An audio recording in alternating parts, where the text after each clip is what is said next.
Okay, ಈ ಕ್ಲಾಸಲ್ಲಿ ನಾವು ಭಾರತಕ್ಕೆ ಬಂದ ಪೋರ್ಚುಗೀಸರ ಎರಡನೇ ವ್ಯಕ್ತಿ ಯಾರು ಎಂಬುದನ್ನು ನಾವೇನು ಮಾಡೋಣ, ಈ ಕ್ಲಾಸಲ್ಲಿ ನೋಡೋಣ. ನಾನು ಈ ಹಿಂದ್ಗಡೆ ಇರೋ ಕ್ಲಾಸಲ್ಲಿ ಹೇಳಿದ್ದೀನಿ, ಭಾರತಕ್ಕೆ ಪೋರ್ಚುಗೀಸರ ಆಗಮನ ಆಗುತ್ತೆ. ಕಾರಣ 1453ರಲ್ಲಿ ವಶಪಡಿಸಿಕೊಂಡಂತಹ ಕಾನ್ಸ್ಟಾಂಟಿನೋಪಲ್ ನಗರ. ಓಕೆ, ಹಾಗಿದ್ಮೇಲೆ ಭಾರತಕ್ಕೆ ಬಂದ ಮೊದಲ ಪೋರ್ಚುಗೀಸ್ ವ್ಯಕ್ತಿ ಯಾರು ಅಂತಂದರೆ ವಾಸ್ಕೋ ಡಿ ಗಾಮ.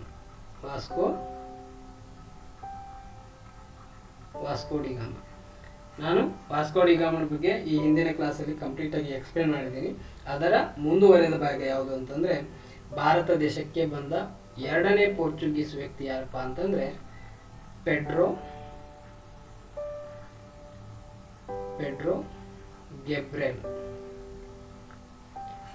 ಗೆಬ್ರೆಲ್ ಎಂಬ ವ್ಯಕ್ತಿ ಭಾರತ ದೇಶಕ್ಕೆ ಬಂದ ಎರಡನೇ ಪೋರ್ಚುಗೀಸ್ ವ್ಯಕ್ತಿ. ನಾನು ಈ ಹಿಂದೆ ಹೇಳಿದ ಹಾಗೆ ಏಷ್ಯಾ ಖಂಡದ ಪಶ್ಚಿಮ ಭಾಗ ಇನ್ಕ್ಲೂಡಿಂಗ್ ಅರಬ್ಬಿ ಸಮುದ್ರ, ಓಕೆ, ಇವು ಯಾರ ನಿಯಂತ್ರಣದಲ್ಲಿದ್ದು ಅಂತೇಳಿ ನಾನು ಈ ಹಿಂದ್ಗಡೆ ಕ್ಲಾಸಲ್ಲಿ ಕಂಪ್ಲೀಟಾಗಿ ಎಕ್ಸ್ಪ್ಲೇನ್ ಮಾಡಿದ್ದೇನೆ. ಆದರೂ ಕೂಡ ಈ ಎಲ್ಲ ಪ್ರದೇಶಗಳು ಯಾರ ಒಂದು ನಿಯಂತ್ರಣದಲ್ಲಿದ್ದು ಅಂತಂದರೆ ಅರಬ್ಬರ ಒಂದು ನಿಯಂತ್ರಣದಲ್ಲಿತ್ತು. ಓಕೆ, ಹಾಗಿದ್ಮೇಲೆ ವಾಸ್ಕೋ ಡಿ ಗಾಮ ಏನು ಮಾಡ್ತಾನೆ ಅಂತಂದರೆ, ಮೊದಲಿಗೆ ಬಂದಾಗ ಅರಬ್ಬರ ಒಂದು ಅಧಿಕಾರವನ್ನು ಅಪೋಸ್ ಮಾಡಿಕೊಂಡು ಅವರ ವಿರೋಧವನ್ನು ಮಾಡಿಕೊಂಡು ಭಾರತ ದೇಶಕ್ಕೆ ತಲುಪ್ತಾನೆ. ಭಾರತ ದೇಶದಲ್ಲಿ 6 ತಿಂಗಳು ಇದ್ದಾದ್ಮೇಲೆ ಮರಳಿ ತನ್ನ ದೇಶಕ್ಕೆ ಹೋಗ್ತಾನೆ. ಆದಮೇಲೆ ಭಾರತ ದೇಶಕ್ಕೆ ಜಲಮಾರ್ಗವನ್ನು ಕಂಡು ಹಿಡಿದಾದ್ಮೇಲೆ ಪೋರ್ಚುಗೀಸರು ಮತ್ತು ಭಾರತದ ಒಂದು ವ್ಯಾಪಾರ ಸಂಬಂಧ ಮುಂದುವರಿಯುತ್ತೆ. ಇದಕ್ಕೆ ಒಂದು ಪರಿಣಾಮ ಏನಾಗುತ್ತೆ ಅಂತಂದರೆ, ಅರಬ್ಬರ ಒಂದು ಅಧಿಕಾರ ಏನಿದೆಯಲ್ಲ ಅದು ದುರ್ಬಲಗೊಳ್ಳುತ್ತೆ. ಅಂದರೆ ಪೋರ್ಚುಗೀಸರು ಡೈರೆಕ್ಟಾಗಿ ಬಂದು ಭಾರತದೊಂದಿಗೆ ವ್ಯಾಪಾರ ಸಂಬಂಧವನ್ನು ಮಾಡಿದರೆ ಇವರ ಒಂದು ನಿಯಂತ್ರಣದಲ್ಲಿ ಇರುವಂಥ ಆ ಪ್ರದೇಶಗಳ ಮೇಲೆ ಅರಬ್ಬರ ಅಧಿಕಾರ ದುರ್ಬಲವಾಗುತ್ತೆ. ಸೊ ಹಾಗಾಗಿಯೇ ವಾಸ್ಕೋ ಡಿ ಗಾಮನ ನಂತರದಲ್ಲಿ ಬಂದಂಥ ಈ ಪೆಡ್ರೋ ಗೆಬ್ರೆಲ್ ಅನ್ನ ಏನು ಮಾಡ್ತಾರೆ ಅಂತಂದರೆ, ಇವನು ಬಂದಾದ್ಮೇಲೆ ಅದನ್ನು ತಡೆ ಹಿಡಿತಾರೆ, ಅಪೋಸ್ ಮಾಡ್ತಾರೆ. ಓಕೆ, ಇವನು ಏನು ಮಾಡ್ತಾನೆ ಅಂತಂದರೆ ಪೆಡ್ರೋ ಗೆಬ್ರೆಲ್ ಅರಬ್ಬರ ಒಂದು ದಾಳಿಯನ್ನು ಏನು ಮಾಡ್ತಾನೆ, ಅಪೋಸ್ ಮಾಡ್ಕೊಂಡಾದ್ಮೇಲೆ ಭಾರತ ದೇಶಕ್ಕೆ ಯಾವಾಗ ಬರ್ತಾನೆ ಅಂತಂದರೆ 1500ರಲ್ಲಿ ಭಾರತ ದೇಶಕ್ಕೆ ಬಂದು ಇವನೇನು ಮಾಡ್ತಾನೆ, ತಲುಪ್ತಾನೆ. ಓಕೆ, ನಿರಂತರವಾಗಿ ಈ ಪೆಡ್ರೋ ಗೆಬ್ರೆಲ್ ಮೇಲೆ ಅರಬ್ಬರು ಏನು ಮಾಡ್ತಾರೆ ಅಂತಂದರೆ ತಮ್ಮ ಅಧಿಕಾರವನ್ನು ಚಲಾಯಿಸ್ತಾರೆ. ಓಕೆ, ಇದನ್ನು ಎಲ್ಲ ನೋಡ್ಕೊಂಡಾದ್ಮೇಲೆ ಇವ್ರು ಏನು ಮಾಡ್ತಾರೆ, ಪೋರ್ಚುಗೀಸರು ಅಂತಂದರೆ ಒಂದು ಪ್ಲ್ಯಾನ್ ಮಾಡ್ತಾರೆ.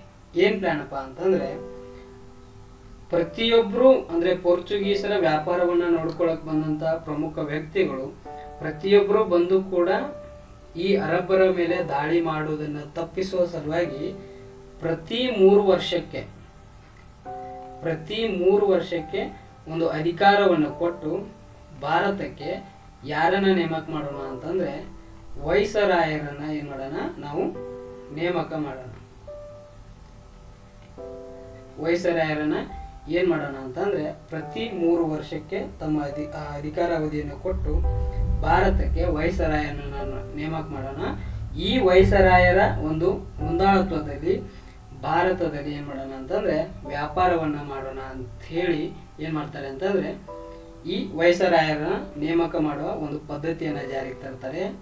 ಈ ವೈಸರಾಯರನ್ನ ನೇಮಕ ಮಾಡಿ ಜಾರಿಗೆ ತಂದಂಥ ಪದ್ಧತಿಯೊಳಗೆ ಭಾರತದಲ್ಲಿ ಮೊದಲ ಬಾರಿಗೆ ವೈಸರಾಯಾಗಿ ಬಂದವರು ಯಾರಪ್ಪ ಅಂತಂದರೆ ಫ್ರಾನ್ಸಿಸ್ಕೋ ಡಿ ಅಲ್ಮೇಡಾ ಎಂಬವನು ಏನು ಮಾಡ್ತಾನೆ ಅಂತಂದರೆ ಭಾರತ ದೇಶಕ್ಕೆ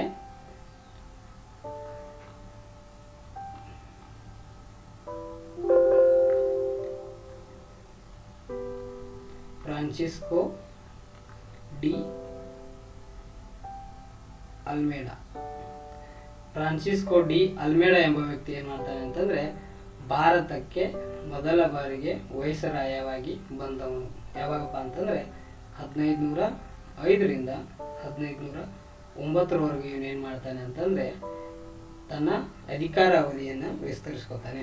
ಅಂದರೆ ಆ ಟೈಮ್ನಾಗ 1505ರಿಂದ 1509ರವರೆಗೂ ವೈಸರಾಯವಾಗಿ ಕಾರ್ಯವನ್ನು ಇವನೇನು ಮಾಡ್ತಾನೆ ಅಂತಂದರೆ ಕೈಗೊಳ್ತಾನೆ. ಹಾಗಿದ್ಮೇಲೆ ಈ ಫ್ರಾನ್ಸಿಸ್ಕೋ ಡಿ ಅಲ್ಮೇಡಾ ಭಾರತಕ್ಕೆ ಬಂದ ಆದಮೇಲೆ ಏನೊಂದು ಪ್ರಮುಖ ಕಾರ್ಯವನ್ನು ಮಾಡ್ತಾನೆ ಅಂತಂದರೆ, ಇವನು ಕೊಚ್ಚಿಯಲ್ಲಿ ಏನು ಮಾಡ್ತಾನೆ ಅಂತಂದರೆ ಮೊದಲ ವ್ಯಾಪಾರ ಕೇಂದ್ರವನ್ನು ಇವನೇನು ಮಾಡ್ತಾನೆ, ಸ್ಥಾಪನೆಯನ್ನು ಮಾಡ್ತಾನೆ. ಈ ಕೊಚ್ಚಿಯ ಒಂದು ವಿಶೇಷತೆ ಏನಪ್ಪಾ ಅಂತಂದ್ರೆ, ಈ ಹಿಂದೆ ಕ್ಲಾಸ್ ಹೇಳಿದಾದ್ಮೇಲೆ 1524 ವಾಸ್ಕೋ ಡಿ ಗಾಮ ಕೇರಳದ ಕೊಚ್ಚಿಯಲ್ಲಿ ಏನು ಮಾಡ್ತಾನೆ ಅಂತಂದ್ರೆ ನಿಧನವನ್ನು ಹೊಂದಿರ್ತಾನೆ. ಓಕೆ, ಈಗ ಫ್ರಾನ್ಸಿಸ್ಕೋ ಡಿ ಅಲ್ಮೇಡ ಏನು ಮಾಡ್ತಾನೆ ಅಂತಂದ್ರೆ ಕೊಚ್ಚಿಯಲ್ಲಿ ಮೊದಲ ವ್ಯಾಪಾರ ಕೇಂದ್ರವನ್ನು ಇವನೇನು ಮಾಡ್ತಾನೆ ಅಂತಂದ್ರೆ ಸ್ಥಾಪನೆ ಮಾಡ್ತಾನೆ. ಇವನ ಪ್ರಮುಖ ಉದ್ದೇಶ ಏನಾಗಿತ್ತು? ಫ್ರಾನ್ಸಿಸ್ಕೋ ಡಿ ಅಲ್ಮೇಡ ಅಂದ್ರೆ ಭಾರತಕ್ಕೆ ಬಂದ ಮೊದಲ ವೈಸರಾಯನ ಒಂದು ಪ್ರಮುಖ ಉದ್ದೇಶ ಏನಾಗಿತ್ತು ಅಂತಂದ್ರೆ, ನಿರಂತರವಾಗಿ ದಾಳಿಯನ್ನ ಮಾಡ್ತಾ ಇರ್ತಾರೆ ಪೋರ್ಚುಗೀಸರ ಮೇಲೆ. ಯಾರಪ್ಪ ಅಂದ್ರೆ ಅರಬ್ಬರು.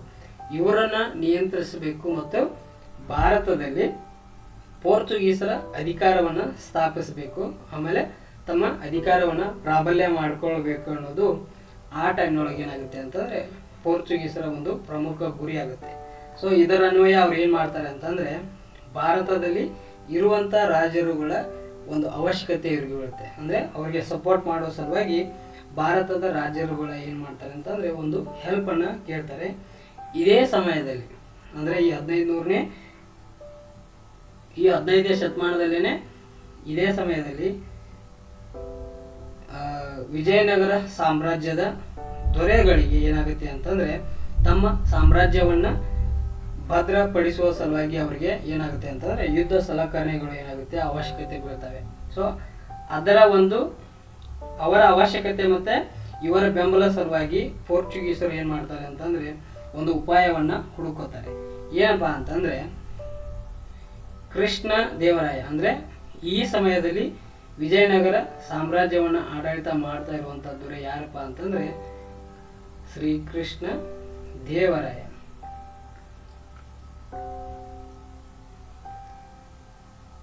ಶ್ರೀಕೃಷ್ಣ ದೇವರಾಯ ಏನ್ ಮಾಡ್ತಾ ಇರ್ತಾನೆ ಅಂತಂದ್ರೆ ವಿಜಯನಗರ ಸಾಮ್ರಾಜ್ಯವನ್ನ ಆಡಳಿತ ಮಾಡ್ತಾ ಇರ್ತಾನೆ.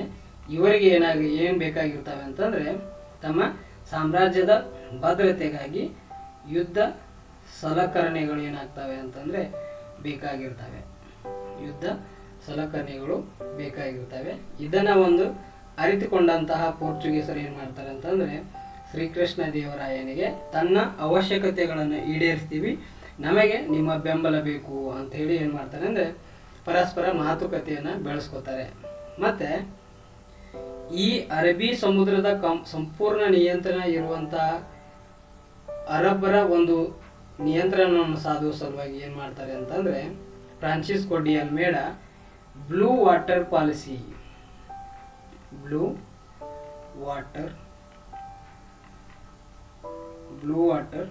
ಪಾಲಿಸಿಯನ್ನು ಏನ್ ಮಾಡ್ತಾನೆ ಅಂತಂದ್ರೆ ಜಾರಿಗೆ ತರ್ತಾನೆ. ಅಂದ್ರೆ ಪ್ರಮುಖ ಕಾರಣ ಏನಪ್ಪಾ ಅಂತಂದ್ರೆ ಅರಬ್ಬಿ ಸಮುದ್ರದ ಮೇಲೆ ಇರುವಂತಹ ಅರಬ್ಬರ ನಿಯಂತ್ರಣವನ್ನು ತಪ್ಪಿಸುವ ಸಲುವಾಗಿ ಬ್ಲೂ ವಾಟರ್ ಪಾಲಿಸಿ ಎಂಬುದನ್ನ ಯಾರು ಜಾರಿಗೆ ತರ್ತಾರೆ ಅಂತಂದ್ರೆ ಈ ಫ್ರಾನ್ಸಿಸ್ಕೋ ಡಿ ಅಲ್ಮೇಡ ಏನ್ ಮಾಡ್ತಾನೆ ಅಂತಂದ್ರೆ ಜಾರಿಗೆ ತರ್ತಾನೆ. ಮತ್ತು ಈ ಬ್ಲೂ ವಾಟರ್ ಪಾಲಿಸಿಯ ಒಂದು ಅಧೀನದೊಳಗೆ ಪೋರ್ಚುಗೀಸರ ನೌಕಾಪಡೆಯನ್ನ